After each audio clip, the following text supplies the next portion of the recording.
नमस्कार। अगला सैम हिंदी कक्षा में मैं सुनीति मिश्रा आप सबका हार्दिक स्वागत करती हूँ। तो बच्चों, आजकल हम पढ़ रहे हैं दूरवा कक्षा 7 की और आज हम पढ़ने जा रहे हैं उसका 12वां पाठ, शहीद झलकारी बाई। बच्चों, झलकारी बाई जी के बारे में मैं आपको बता दूं, ये 1857 का जो विद्रोह हुआ था उसमें झलकारी बाई की भूमिका हमारे इतिहास में बड़ी अमर है। कैसे? लक्ष्मीबाई से मिलती जुलती शक्ल वाली जो झलकारी बाई हैं, उन्होंने किस प्रकार से रानी लक्ष्मीबाई के प्राणों को बचाने के लिए अपने प्राणों को संकट में डाल दिया, ये हम इस नाटक में देखेंगे। ठीक है, तो आइए अब हम पढ़ते हैं ये पाठ, रानी झलकारी बाई। ठीक, 1857 ईस्वी अपने महल में रानी लक्ष्मीबाई बड़ी चिंतित अवस्था में बैठी हैं और रानी के सामने नाना साहब और विश्वास पात्र सामंत बैठे हैं। पास ही उनके पलंग पर उनकी रानी का दत्तक पुत्र माने गोद लिया हुआ पुत्र बैठा हुआ है, जैसा कि आपको चित्र में दिखाई दे रहा है। लक्ष्मीबाई ने कहा कि देखो, झांसी के वीरों, अंग्रेजों की विशाल सेना ने झांसी को चारों ओर से घेर लिया है और दुख की बात तो क्या है कि हमारे कुछ सरदार भी, हमारी सेना के ही कुछ गद्दार लोग अंग्रेजों से जा मिले हैं, इसलिए हमारे पास अब कोई रास्ता नहीं बचा है सिवाय इसके कि हम किले का फाटक खोल दें और अब झांसी की रक्षा के लिए हमें हमारे प्राणों के बलिदान का अवसर आ गया है।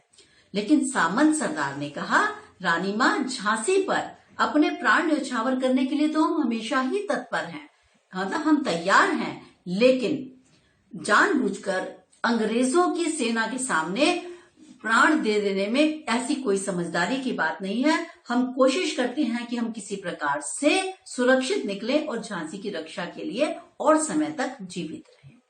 लक्ष्मीबाई ने कहा कि मैं आपकी योजना से सहमत तो जरूर हूं, लेकिन अंग्रेजों की सेना का घेरा इस समय तोड़ पाना नामुमकिन है, आसान नहीं है, क्योंकि आप ये तो जान ही चुके होंगे कि हमारे कुछ गद्दार लोग क्या कर रहे हैं, हमारे पल पल की जो खबर है वो अंग्रेजों को पहुंचा रहे हैं। तो नाना साहब ने रानी लक्ष्मीबाई से कहा कि महारानी, आप जैसी वीरांगना को हम मरने के लिए अंग्रेजों की सेना के सामने ऐसे नहीं धकेल सकते, इसलिए रणनीति की दृष्टि से ये बात बिल्कुल उचित नहीं, हमें कोई दूसरा रास्ता निकालना होगा। आपकी पराजय केवल रानी की पराजय नहीं है, बल्कि ये झांसी की भी पराजय है। अतः यदि पूरे भारत में चल रहा स्वाधीनता संग्राम, अगर आपको कुछ हो गया तो पूरा जो हमारा संग्राम चल रहा है वही खतरे में पड़ जाएगा। तो आपकी, क्योंकि सब लोगों की नजरें आप पे टिकी हैं। ठीक है, तभी दूत आया और दूत ने रानी को बताया कि रानी मां, मेरे पास आपको देने के लिए बहुत शुभ समाचार तो नहीं है। अंग्रेजों की सेना का घेरा झांसी की चारों ओर और कड़ा हो गया है और वो ये कोशिश कर रहे हैं कि वे आपको जीवित ही पकड़ लें। लक्ष्मीबाई ने कहा, नाना साहब देखो, मैं किसी भी प्रकार से अंग्रेजों के हाथ जीवित नहीं लगना चाहती, मैं शहीद होना ज्यादा पसंद करूंगी। तभी एक जो नारी सेनापति का प्रवेश हुआ। अब कौन आई है? यहाँ आई है झलकारी बाई, और वो रानी लक्ष्मीबाई की बिल्कुल हम शक्ल थी। हम शक्ल माने उनकी शक्ल उनसे बहुत ज्यादा मिलती थी।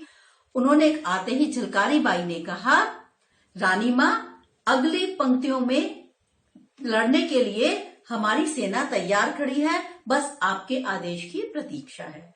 तो लक्ष्मीबाई ने कहा, अरे आप क्या कहना चाहती हो झलकारी बाई, मैं समझी नहीं। तो झलकारी बाई ने कहा कि एक अंतिम लड़ाई के लिए मुझे आपके सारे ये जो वस्त्र हैं वो, और आपकी पगड़ी और कलगी मतलब जो रानी लगाते थे पंख जैसा, वो मुझे चाहिए। तो रानी मां ने मुस्कुराकर कहा, लक्ष्मीबाई ने, ठीक है, तुम मुझसे ले लेना। लक्ष्मीबाई ने कहा, ठीक है, अब अधिक सोचने का टाइम नहीं है, हमारे मैदान में उतरने का समय है। नाना साहब के पास तब झलकारी बाई रानी लक्ष्मीबाई के कपड़े पहनकर नाना साहब के सामने आई और उन्होंने नाना साहब से कहा कि देखो, मेरी शक्ल रानी मां से एकदम हूबहू मिलती है, तो हो सकता है आज मेरा जीवन सार्थक हो जाए। नाना साहब हैरान हो गए, बोले, तुम्हारी योजना क्या है झलकारी बाई, मुझे कुछ तो बताओ। उसने कहा, योजना ये है कि मैं अपनी सेना को लेकर किले के मुख्य द्वार पर जाऊंगी और अंग्रेज सेना को अपने साथ उलझा कर रखूंगी। और क्यों, वो तो मुझे पहचानते नहीं है। तब तो पुराना समय था, कोई बहुत ज्यादा फोटो वोटो भी नहीं होती थी। तो उसने कहा कि उनका पूरा ध्यान मुझ पे बना रहेगा, वो रानी लक्ष्मीबाई समझकर मुझे ही घेरने का प्रयत्न करते रहेंगे। और इतने में माँ रानी, जो हमारा उनका पुत्र है, उसको लेकर वीर सैनिकों के साथ महल से कहीं दूर निकल जाएंगे। लक्ष्मीबाई को जब ये जानकारी मिली तो उन्होंने कहा, झलकारी बाई, मैं तुम्हें कैसे मृत्यु के मुंह में जाने दूं? झलकारी बाई ने बोला, रानी माँ, आपने ही हमें सिखाया है कि वीरांगनाएं मौत से नहीं डरती, हमें प्राणों की बाजी लगाकर भी झांसी की रक्षा करनी होगी। तो देखिए कैसे कैसे वीरांगनाएं हमारे देश में पैदा हुई, ये सोचने से भी हमारा सिर गर्व से ऊंचा हो जाता है। झलकारी बाई, जिनका नाम भी हम में से बहुतों ने नहीं सुना, वो भी किस प्रकार से वीरता से लड़ाई के लिए तैयार है। नाना साहब बोले, हाँ झलकारी बाई ठीक कहती है महारानी, जैसा झलकारी बाई कह रही है हमें वैसा ही करना चाहिए। अब लक्ष्मीबाई के वेश में झलकारी बाई अंग्रेजी सेना पर टूट पड़ी। अंग्रेजी सेना को काटती हुई झलकारी बाई आगे बढ़ती गई और नारी सेना भी, यानी जो स्त्रियों की सेना थी, वो भी शत्रुओं को काटती हुई युद्ध करती चली गई। झलकारी बाई के शरीर पर अनेक घाव लग गए, वो निढाल हो गई, मतलब पस्त हो गई, लड़ लड़ के घायल हो गई।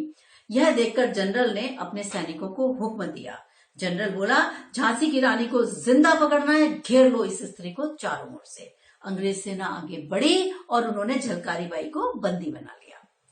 जनरल रोज ने कहा, झांसी की रानी तुम बहुत बहादुर हो, हम तुम्हारी बहादुरी को सलाम करते हैं, लेकिन अब तुम हमारी बंदी हो, यानी तुम्हारी कैदी हो। झलकारी बाई बोली, जनरल, झांसी की रानी को जिंदा पकड़ना तुम्हारे बूते की बात नहीं है, मतलब तुम्हारे वश की बात नहीं है कि तुम हमारी रानी को जिंदा पकड़ोगी। वह जीवित रहने तक स्वतंत्र रही है, रानी झांसी की जय। यह कहकर झलकारी बाई बेहोश हो गई। जनरल रोज ने सोचा कि अरे यहाँ कोई है जो उसको पहचानता है। तभी एक सैनिक आया और उसने कहा कि ये रानी लक्ष्मीबाई नहीं है, बल्कि ये तो झलकारी बाई हैं, जिनकी शक्ल हूबहू झांसी की रानी से मिलती हुई है। जनरल रोज को बड़ी हैरानी हुई। उसने कहा, अरे इस औरत ने तो कमाल कर दिया, ये जानते हुए भी कि जब ये झांसी की रानी की वेशभूषा में जाएगी तो हमारी अंग्रेज सेना इस पर टूट पड़ेगी, हम इसको जीवित नहीं छोड़ेंगे। तो भी इस स्त्री ने, झलकारी बाई ने, अपनी रानी के लिए इतना बड़ा बलिदान दिया। झलकारी बाई का मृत शरीर धरती पर पड़ा है और जनरल रोज अवाक, मतलब हैरान होकर, आश्चर्यचकित होकर उनको देख रहा है। पर्दा धीरे धीरे गिरता है। मैंने जैसे कि आपको बताया कि इसका आप नाट्य रूपांतर कर सकते हैं, आप चाहें तो उसको स्टेज पर मंचन कर सकते हैं। ठीक है, वैसे भी आपकी बहुत सारी एकांकी प्रतियोगिता, नाट्य प्रतियोगिता होती है और ये बहुत ही सुंदर प्रसंग है। तो आप चाहें तो अपने विद्यालय में अपनी अध्यापिका के साथ इसका मंचन भी करें, इसको स्टेज पर परफॉर्म करने की कोशिश करें। तो ये थी बच्चों हमारी देशभक्ति से परिपूर्ण आज का नाटक, ये शहीद झलकारी बाई। मैं थोड़ा सा इसके शब्दार्थ करा दूं बच्चों। चिंतित, परेशान, सोच में डूबा हुआ, दत्तक पुत्र, गोद लिया हुआ पुत्र, ललकारना, चुनौती देना, निगाह, नजर, निर्णायक, निर्णय करने वाला, हम शक्ल क्या है, एक जैसी सूरत वाला, निढाल हो जाना, थक जाना, विश्वास पात्र, जिस पर विश्वास हो, गद्दार, विद्रोही, वीरांगना, वीर स्त्री, कलगी, पगड़ी में लगाया जाने वाला तुर्रा, हूबहू वैसे का वैसा, अवाक रह जाना, आश्चर्य में पड़ जाना, रणनीति, युद्ध की योजना बनाना। तो बच्चों ये है हमारी आज की सुंदर सी एकांकी झलकारी बाई, और आपको ये बहुत पसंद आई होगी। और इसके जो मैंने आपको जैसे बताई दिया, आप इसको स्टेज पे परफॉर्म करने की कोशिश करें। ठीक है, तो अब हम अगले पाठ में आपसे मिलेंगे। तब तक के लिए मुझे आज्ञा दीजिए। नमस्कार।